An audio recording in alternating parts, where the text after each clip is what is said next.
Story 1, The Locket of Redwood National Park. My name is Ethan, and this story takes place when I was 17. Autumn had always held a special place in my heart. If I may be imaginative for just a sec, I always loved watching the last crimson leaves cling to the skeletal branches of trees. The sky is often painted in shades reminiscent of blood that loomed over a perpetually overcast backdrop typical of late autumn. It was a season filled with beauty and melancholia. And for someone like me, restless and incredibly bored with my small-town life, there was nothing better than soaking in the scenery. However, my friends Liam and Chloe insisted that I needed an adrenaline rush to shake things up. I responded with an exaggerated eye roll, but that did little to sway their determination. One day, Liam suggested, "Do you know the old lumberjack's shack? It's pretty much a cabin that's falling apart. It's only a few miles into Redwood National Park." Redwood National Park was more than just old. It was legendary in our town. The usual rumors clung to it like moss on trees. I think people always make up stories of strange disappearances and murders that never happened about their local forests. But the old lumberjack's shack was just a logging cabin that has been abandoned for over 60 years. As far as I was aware, the only thing that haunted it was bankruptcy. I would scoff at ghost stories regardless, but the thought of being alone in that place, surrounded by a dark forest, sparked something deep within me. It was autumn, after all. If anything, it would get me into that childlike Halloween spirit we often chase when we get older. It wasn't so much a dare from Liam or Chloe, but rather a challenge I set for myself. Something to fend off the creeping boredom that felt like it was suffocating me. So, on a brisk Wednesday afternoon, after directions from Liam over the phone, I grabbed a small hiking bag and filled it with the essentials. A flashlight, compass, a bottle of water, and my dad's old hunting knife. As I stood by the front door, double-checking my gear, I called out, "Hey, Dad. I'm going for a hike." I slipped all my sturdy hiking shoes.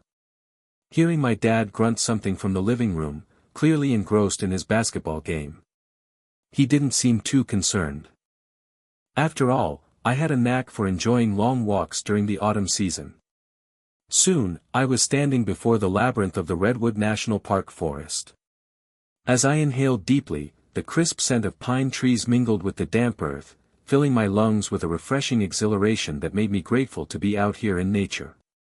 However, as I pushed deeper into the barely visible hiking trails, the atmosphere began to shift, the woods grew dense and the sunlight dimmed. It felt almost forbidding. It almost seemed like the redwoods were closing in around me, their branches intertwining overhead to form a canopy that obscured the sky. Sorry to be so dramatic, but it felt like I was stepping into another realm. The air became colder, the silence thickened, and the hairs on my arms began to stand. Yet, I refused to allow my fear to make me feel like a timid mouse. So, I pressed on, determined to confront whatever may lay ahead, even if it was my own paranoia.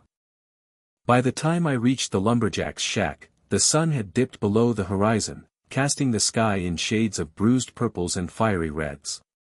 The cabin appeared just as Liam had described it.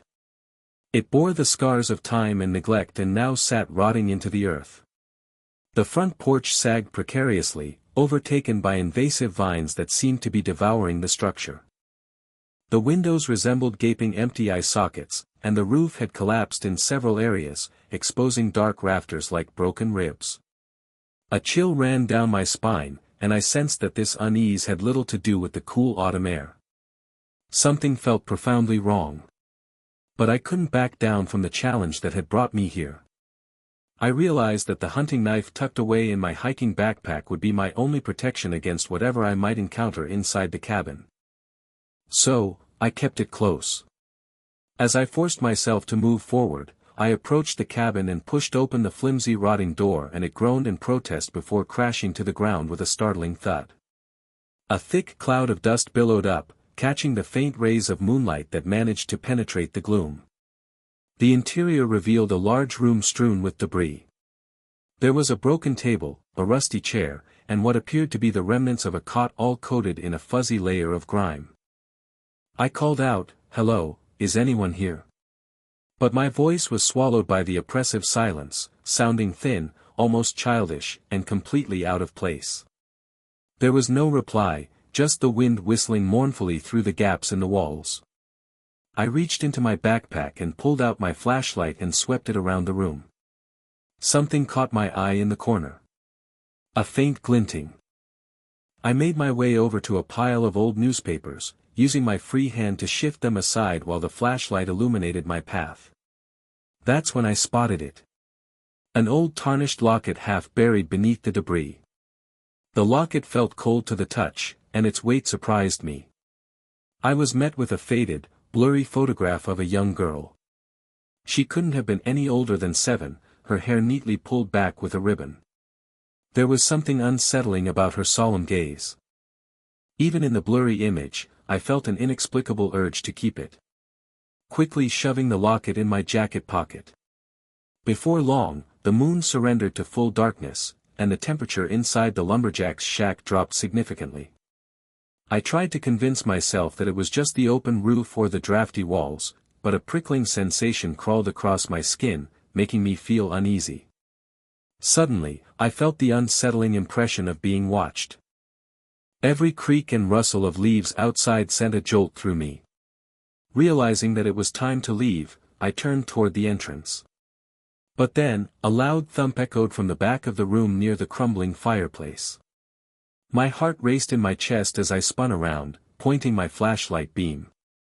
But all I could see were the dusty shadows dancing under the wavering light. I tried to call out again, but my voice came out as nothing more than a whisper. That's when I heard it. A faint, almost imperceivable sound, like the giggling of a child. It seemed to come from everywhere at once, and the sound sent goosebumps racing across my skin. This couldn't be a child or my friends. I was all alone out here, or at least I thought I was. Panic began to set in. I tried to rationalize it. Maybe it was just the wind or a wild animal. Or perhaps my imagination was running wild. But then I heard the giggling sound again, and it quickly dispelled any doubts. A rhythmic tapping sound echoed from directly above me, emanating from the collapsed ceiling. My breath hitched in my throat and in a surge of instinct, I bolted. Bursting out of the cabin, I raced into the dense darkness of the forest. The moon was just a sliver in the sky, barely illuminating the overhead branches. I swung my flashlight around, but it barely helped. The trees loomed like grasping claws, the branches reaching out to snag my clothing. As I stumbled through the ground, which I felt like a soft carpet of leaves earlier, transformed into a treacherous, crunching trap. Each footfall echoed loudly in the eerie silence, announcing my presence to whoever might be lurking in the shadows. In the moment, I wasn't just running from some old cabin. I was fleeing from some unknown danger. The giggling seemed to follow me, sometimes sounding distant, sometimes sounding alarmingly close, weaving through the trees. But it was now mingling with another sound, as if something heavy was being pulled across the forest floor. As I stumbled, I went head first into a pile of damp leaves, feeling my flashlight slip from my grasp and vanish into the all-consuming darkness. My heart raced. A tight knot formed in my chest as I frantically searched for my flashlight. My hands brushed against the cold earth, sharp twigs, and jagged rocks. Desperation fueling my movements. Fortunately, the flashlight had rolled beneath a thick bush. And since it was a heavy-duty tactical model, the beam persisted, illuminating a small patch of ground. That's when I noticed a single muddy boot print in the light. It was too small to belong to an adult. And of course, animals don't wear boots. A chill ran through my veins. The dragging sound, which sounded very close, was coming from just beyond the bush, accompanied by those childlike giggles. I quickly snatched up the flashlight, my hand shaking violently as I pointed the beam forward. My breath caught in my throat when I spotted something standing about 20 feet away. Partially obscured by the trunks of 2 towering redwoods, was a little girl, ghostly pale in the flashlight's glow. She wore a tattered old white dress, her head tilted slightly, and though I couldn't make out many features, there was an unsettling stillness about her, a profound sense that something was terribly wrong. As she raised her head as if preparing to do something, a scream built in my throat, and I didn't want to see what came next. Adrenaline surged through me, propelling me to my feet, despite the sharp pain radiating from my twisted ankle that I had gotten from my fall. I had no intention of dying out here in the middle of the forest. So, I ran. Ignoring the searing pain, I pushed myself harder than I ever have before, tearing through the branches that clawed up my clothing and skin. Redwood National Park morphed into a blur of dark shapes and terrifying sounds. I had no idea where I was heading. I was just trying to escape.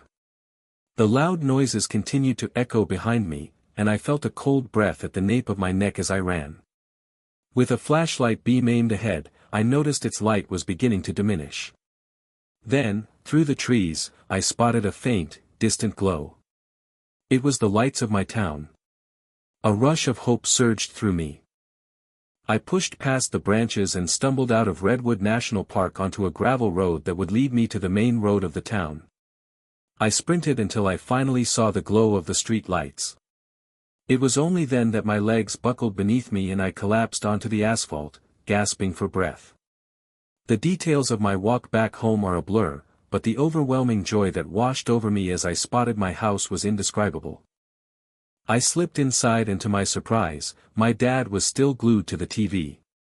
I locked the door behind me and sank against it, feeling my body tremble. When I looked at my hands, they were covered in bloody scratches. The locket, which was still tucked away in my jacket pocket, contained the picture of the young girl I encountered in the forest. I never really shared this whole story with my dad or my friends. I skimmed over the details, mumbling about tripping, twisting my ankle, and getting lost, conveniently blaming my compass for my disorientation. They just all shook their heads, probably chalking it up to my usual clumsiness, but I was acutely aware of what truly transpired. My skepticism had been shattered, replaced by a chilling certainty that some things are best left undisturbed.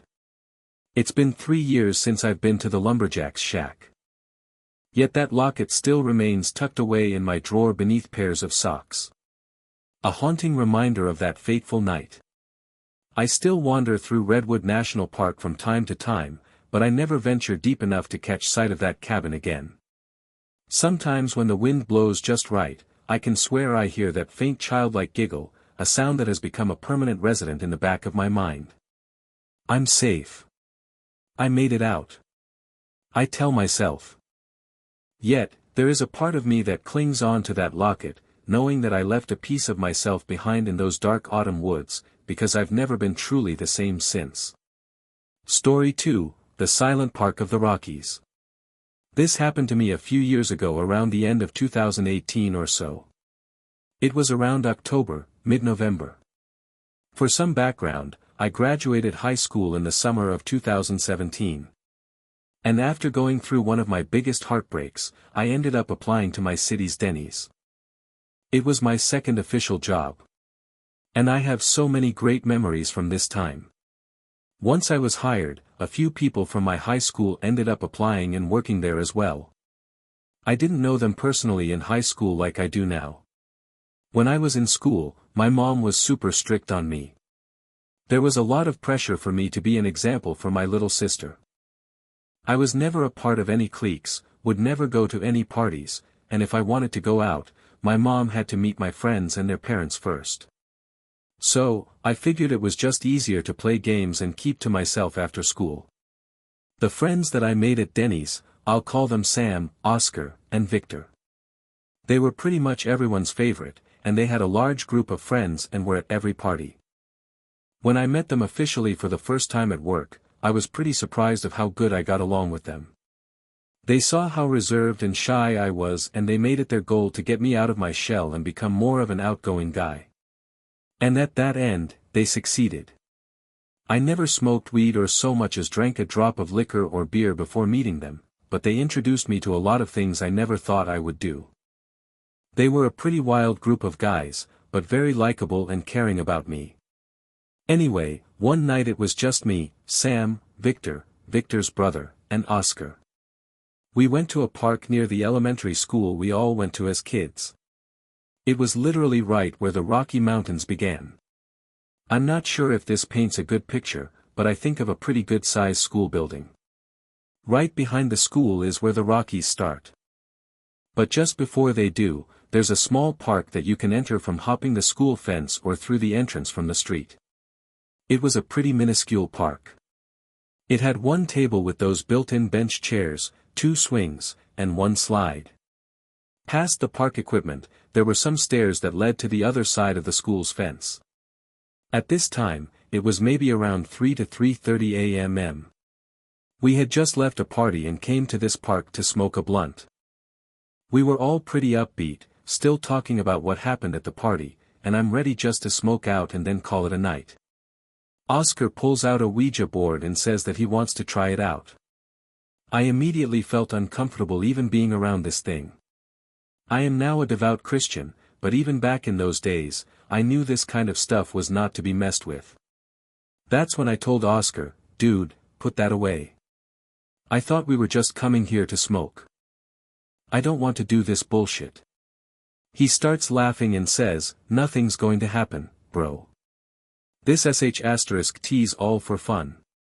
Don't believe in something just because you saw it in a movie." I have to mention that Oscar was pretty blitzed at this point. We had drank a lot and had done some drugs at the party. So Oscar felt confident that playing with the board was just a harmless game. After some back and forth, Sam, Oscar, Victor, and his brother started playing around with the board, and I stayed a few feet back. I don't remember what they were asking or what they were saying. All I could hear was them laughing at each question they asked. It was about 10 to 15 minutes later. I felt extremely cold. Now, I know we were outside at the park, right next to some mountains in the middle of November at 3 o'clock in the morning, but this was that uncomfortable kind of cold that came with a strong feeling in my stomach that something was very wrong here. I didn't notice until I focused on our surroundings, but it was literally dead silent. I looked back at Oscar and the rest of the group and see them all focused on where the stairs were. I got close to them and asked, "Hey, what are you guys looking at?" My teeth then began to click. Oscar, while still looking at the stairs, said, "We heard someone come down the stairs." Then a scream. I hadn't heard a scream. The park was lit up by a single light which began to flicker. I then tell everyone, "All right, I think it's time to get out of here, guys. This place is starting to give me the creeps." That's when I heard the scream for myself. It wasn't your typical scream for help. It was more of a taunting or angry scream, like someone trying to scare us. After everyone else finally thought it was time to go, what happened next sobered me up pretty quickly and turned my blood ice cold. We were gathering up our belongings when suddenly the Ouija board literally flies up in the air. We stared up at the sky trying to see where it was and waited for it to come back down, but it never landed anywhere or came back down at all.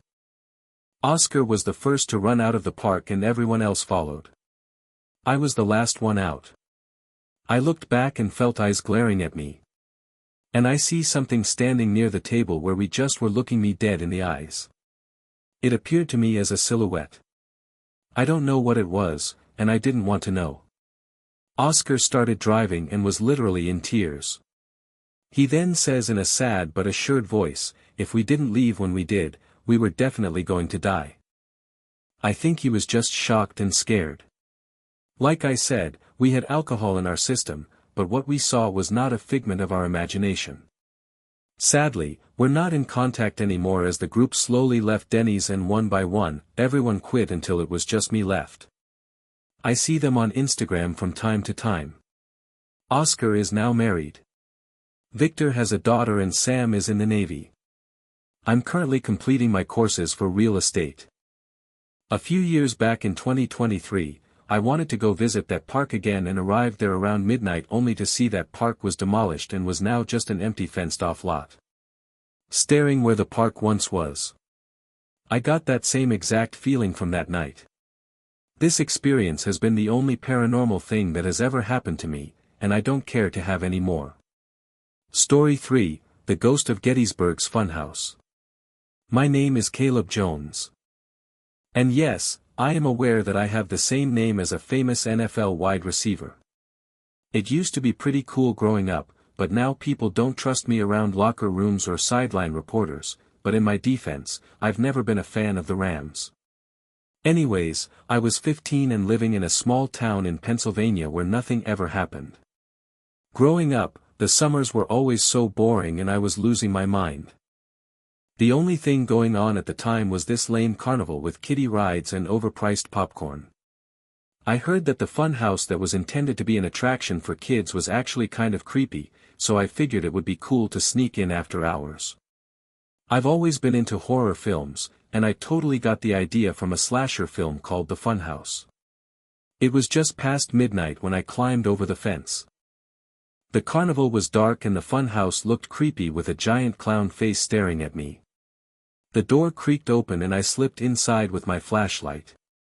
Breaking in was fairly easy, but truth be told, I was freaking out on the inside at the thought of getting caught by a bunch of sweaty carnies after hours. The inside of this place was a black pit that smelled like old coins. The halls were all twisty, and it was kind of fun at first with my light bouncing off the walls and clown mannequins. Then I stumbled into this room full of those strange mirrors that distort your appearance. My reflection was everywhere, some tall, some skinny, some short, some fat. I was messing around, making stupid faces, when I heard a voice say, "He lost too much blood." It sounded close, like it was coming from the mirrors. I instantly froze, my heart pounding in my chest. The voice came again. "There's nothing we can do. He's gone." I swung my flashlight around, but it was just me in the mirrors. All except for one on the far side of the room. There was a man in a ragged blue uniform with a bloody chest. His face was pale. His eyes were glazed over. And he seemed to be leaning against the surface of the mirror. I almost dropped my flashlight, but when I looked again, he was gone. I ran. The dark holes of the fun house were like a maze now. I kept bumping into the walls. Then, out of nowhere, there came a loud boom, like a cannon going off. Followed by what sounded like gunfire. I heard shouting as well, commands to get down or to fire. I could barely breathe as the stench of gunpowder filled my nostrils. Then there came the moaning of what sounded like men in pain along with voices saying, "He's lost too much blood. There's nothing we can do. He's gone." I kept running until I found an exit door, shoved it open, and fell onto the grass, gasping for breath. I saw what looked like flashlights in the distance. I quickly got up, ran toward the fence, and scaled it before whoever was holding the flashlights could catch up to me. I never saw who it was, but I'm guessing it was the night watch. I didn't get much sleep that night. The next day, I did some research about the carnival and then our town's history. You see, the name of my town is Gettysburg. It was the site of the most significant battle of the Civil War in July of 1863.